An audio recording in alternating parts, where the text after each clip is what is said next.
युद्धाला तयार होण्यासाठी, प्राप्त परिस्थितीचा सामना करण्यासाठी अर्जुनाला भगवान श्रीकृष्ण सांगत आहेत.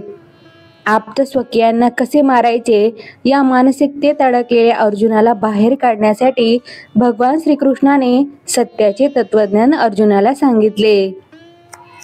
प्रत्येक मानवाचे जीवन जगण्याचे युद्ध हे असेच आहे. हे युद्ध ज्याचे त्याला स्वतः लढायचे आहे. येथे गुरु फक्त मार्गदर्शक आहेत. तू भिवू नकोस, परमेश्वर तुझ्या पाठीशी आहे असे सांगत ते शिष्याला धीर देत सत्याचा जागर करत असतात. जीवनाच्या रथाचे ते सारथी आहेत.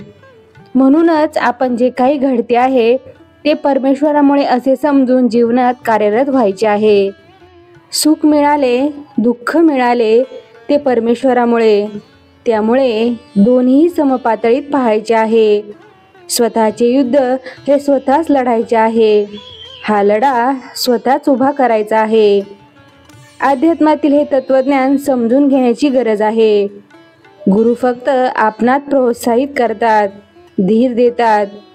दैवाच्या कृपेने जे चालून आले आहे त्याचा स्वीकार करण्यास गुरु सांगत आहेत. आत्मज्ञानाच्या लढाईत शिष्याला स्वतः लढाई करायची आहे.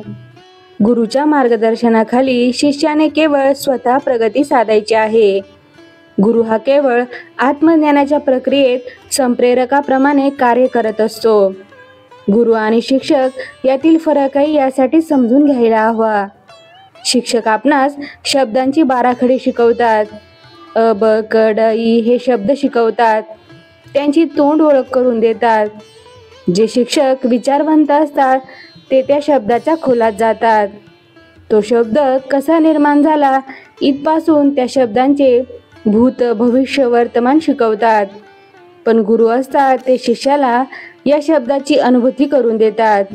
जे विचार अनुभूती करून देतात ते खऱ्या अर्थाने विचारवंत असतात. यासाठी शिक्षकाने किंवा गुरुने केवळ शिक्षक असून उपयोगाचे नाही, तर संशोधक, विचारवंत होणे गरजेचे आहे. संशोधक वृत्ती त्यांच्यामध्ये असेल तर ती वृत्ती शिष्यामध्येही आपोआपच उत्पन्न करता येते. परंतु शिष्याने नुसता इतिहास शिकायचा नसतो.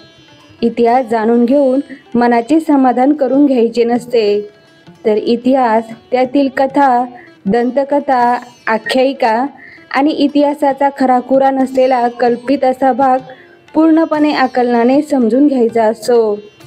सत्यासाठी अशा खोल अभ्यासाची खूप गरज आहे. देवाची उपासना ही फक्त रक्षणकर्ता मानून केली जाते. नुसता देव पूजायचा म्हणून पूजायचा नसतो. त्यामागील प्रयोजनही अभ्यासायचे असते.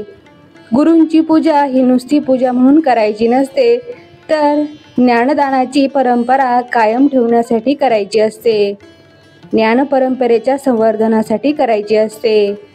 शेवटी देवाचे ज्ञान त्या गुरुच्या ठिकाणी आहे. म्हणून देवाच्या अनुभूतीसाठी गुरुचे पूजन करून ज्ञान संवर्धन करायचे असते. यातून मोक्ष साधायचा असतो.